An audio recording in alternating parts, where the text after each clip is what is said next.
1100 બ્લોગ્સમાં હું વર્ષારિયા તમારું સ્વાગત કરું છું. આજે મારા બ્લોગ્સમાં હું તમને એવી જગ્યા બતાવવા જઈ રહ્યો છું કે જે જગ્યાનું નામ સાંભળતા લોકો ડરે છે. ઘણા બધા એવા વિચારો આવે છે.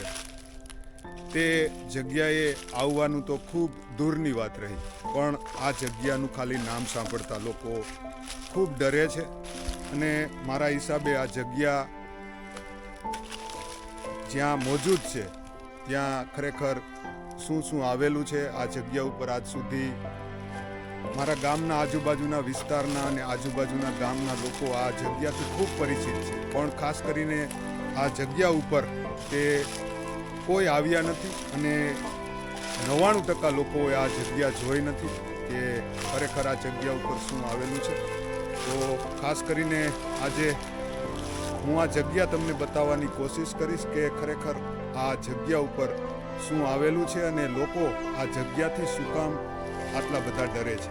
તો આ જગ્યાનું નામ છે પરબની પીપર, જે મેંદરડા આલિદ્રા રોડ ઉપર આવેલી છે. અને આ જગ્યાથી બધા જ લોકો પરિચિત છે. આ જગ્યાના નામથી બધા જ લોકો પરિચિત છે. અને આ જગ્યાનું જ્યારે પણ નામ લોકો સાંભળે છે ત્યારે તે ડરવા માંડે છે. પણ આજે આ જગ્યા ઉપર હું એકલો આવ્યો છું અને ખાસ કરીને આ જગ્યા મારે તમને બતાવવી છે. ખરેખર આ પરબની પીપર એટલે કેવી આ જગ્યા છે અને આ જગ્યા ઉપર શું શું આવેલું છે તે તમામ વસ્તુ આજે મારા બ્લોગ્સમાં બતાવીશ. તો ખાસ કરીને આ બ્લોગ્સ જોવાનું ભૂલતા નહીં, કારણ કે ખાસ કરીને અમારા ગામની આજુબાજુના એટલે કે મીઠાપુર છે, વસપડા છે, ભાટિયા છે, ત્યાંના બધા જ લોકો આ જગ્યા ઉપર આવવાથી ડરે છે. અને ખાસ કરીને મારા ગામના લોકો ખૂબ ડરે છે કે પરબની જગ્યાએ એવું તો શું છે કે ત્યાં જવાથી લોકો ડરે છે. તો બ્લોગ્સમાં મારી સાથે બન્યા રહેજો. હું તમને બતાવવા જઈ રહ્યો છું પરબની પીપર, જે ખરેખર ખૂબ જ દુર્ગમ જગ્યા ઉપર આવેલી છે.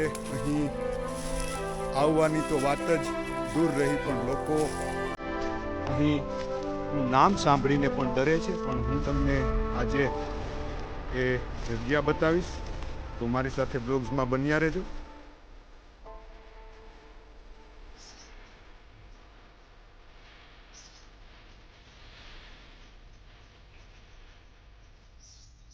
ઘણા વર્ષો પહેલાં આ પરબની જે જગ્યા છે તે જગ્યા ઉપર સારણો વસવાટ કરતા હતા. એટલે કે સારણો પોતાના માલ ઢોરને લઈને આ ગીર વિસ્તારમાં તે ચરાવવા માટે આવ્યા હતા અને થોડા સમય માટે તે આ જગ્યા ઉપર રોકાણા હતા.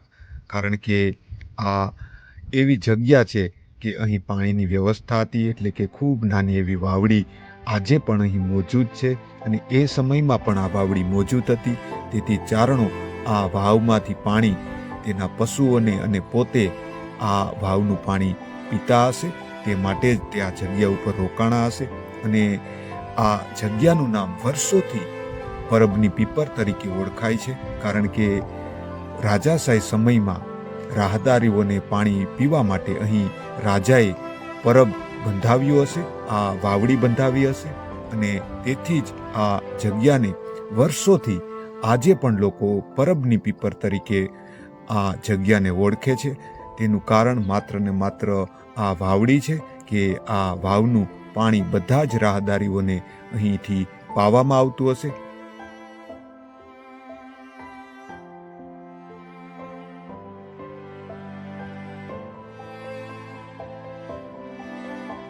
એક સમયે બધા જ રાહદારીઓની પ્યાસ બુઝાવતી આ પરબની પીપર, કે પરબની પીપરની બધા જ રાહદારીઓ રાહ જોતા હતા.